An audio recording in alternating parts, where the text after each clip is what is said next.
નમસ્કાર દોસ્તો, વિડીયોમાં ફરી એક વખત તમારું સ્વાગત કરું છું। વિડીયોને ખૂબ શેર કરજો, દરેક લોકો સુધી પહોંચે। લોકોની આંખ પર જે અંધભક્તિના કાળા ચશ્મા લાગ્યા છે ને, આજે એ કાળા ચશ્મા મારે ઉતારવા છે।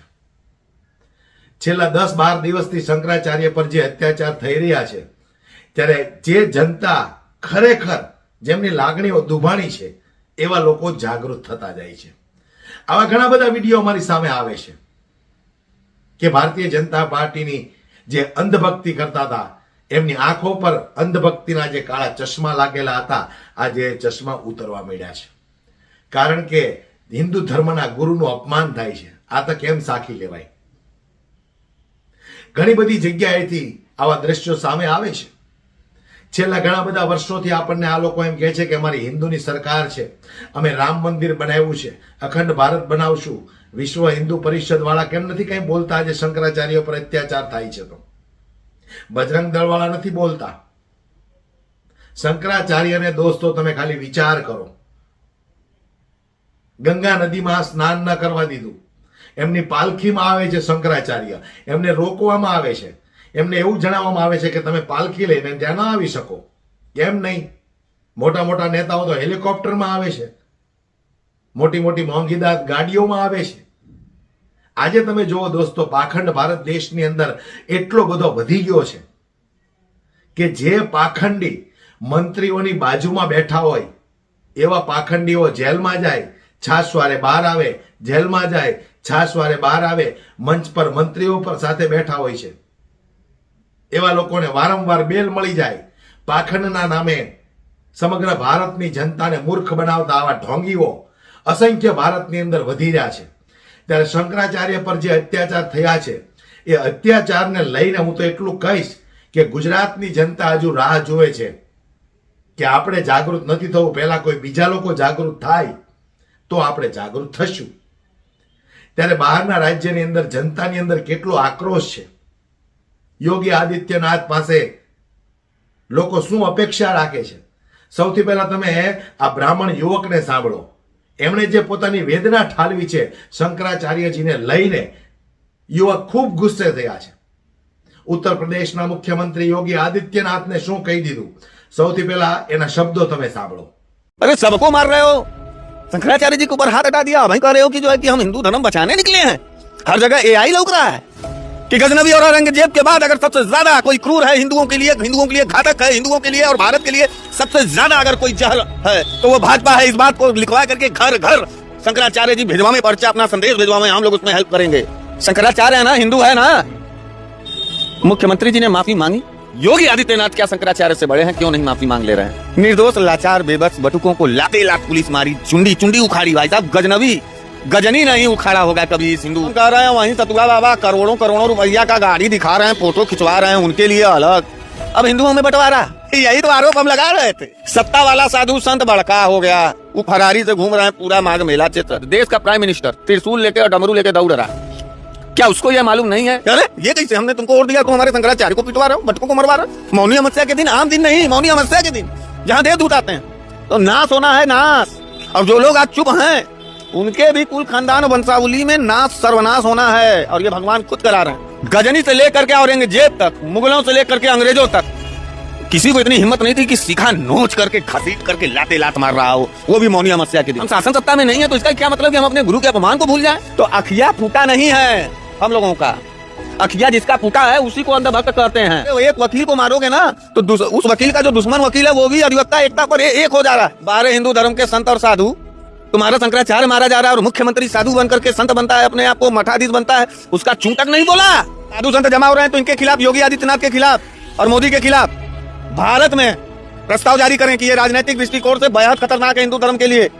चिट्ठी जारी करें शंकराचार्य जी। इतनी जरूरत किसी मुसलमान मुख्यमंत्री अगर कोई होता तो इतनी जरूरत इतना मार न खाता। गुरु गोविंद दो खड़े काको लागे पाए, बल हरि गुरु की गोविंद दियो बताए। कोई बनारसी बोले या ना बोले, स्वामी तेसरानंद जी मैं क्षमा चाहता हूं कि इस तरीके का कायर बनारसी आज के दौर में हो गया, गुलाम बनारसी दौर में हो गया, जो साक्षात धर्म पर हमला, मतलब आपके ऊपर हमला, मंदिर के ऊपर बुलडोजर, साक्षात मणिकर्णिका के ऊपर हमला, बाबा विश्वनाथ के ऊपर हमला।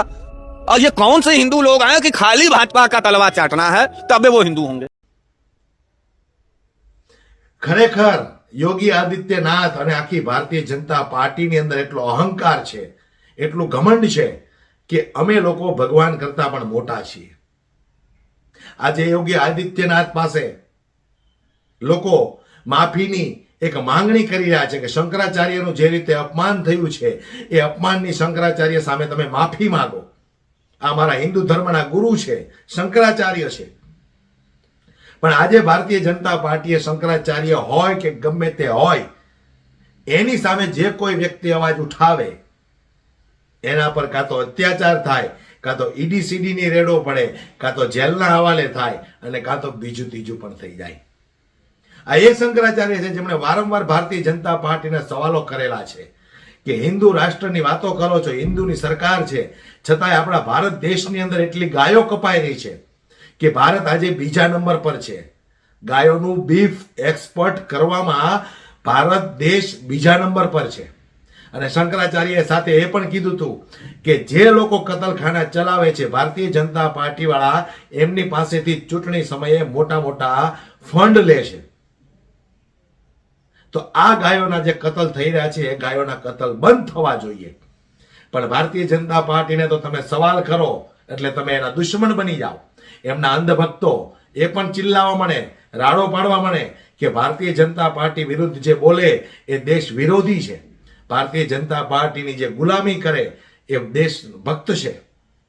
એટલે હું આવા અંધભક્તોને પણ ખાસ કહેવા માંગુ છું કે તમારી ઉપર જે અંધભક્તિના કાળા ચશ્મા લાગ્યા છે, વર્ષોથી આ લોકો હિન્દુ મુસ્લિમની રાજનીતિ કરતા આવ્યા છે. હવે એ રાજનીતિમાંથી બહાર નીકળવું પડશે. એમની વાતો આપણે સાંભળીને થાકી ગયા. ધર્મના નામે આપણે વોટ આપીને થાકી ગયા દોસ્તો.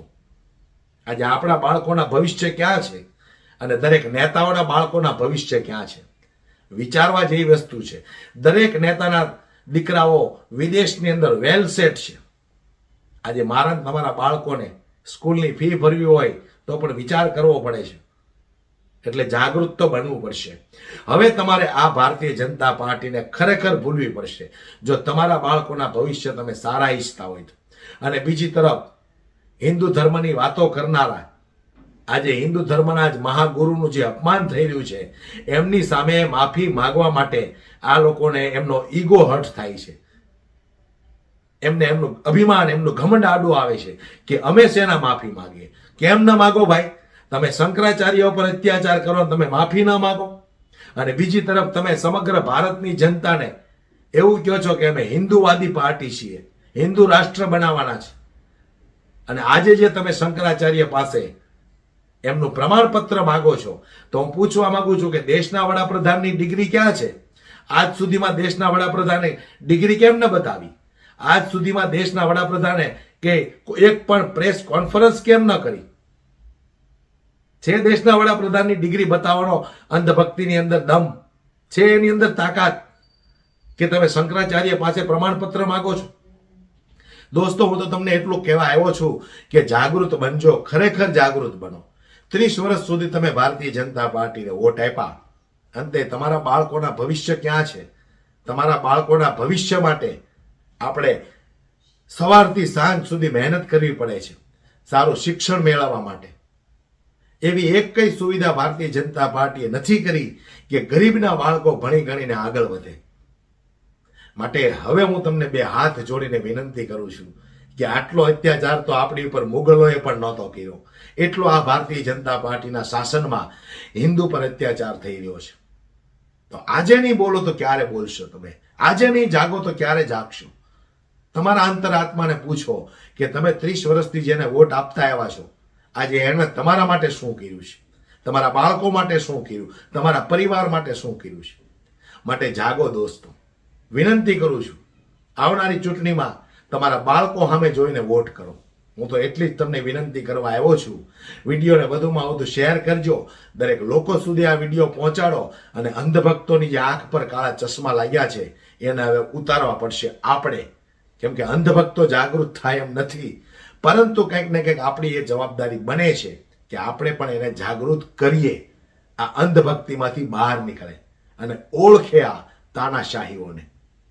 વિડીયોને શેર કરી દરેક લોકો સુધી પહોંચાડો અને વિડીયો પસંદ આવ્યો હોય તો એક લાઈક કરવાનું દોસ્તો ભૂલશો નહીં. જય હિન્દ, જય ભારત.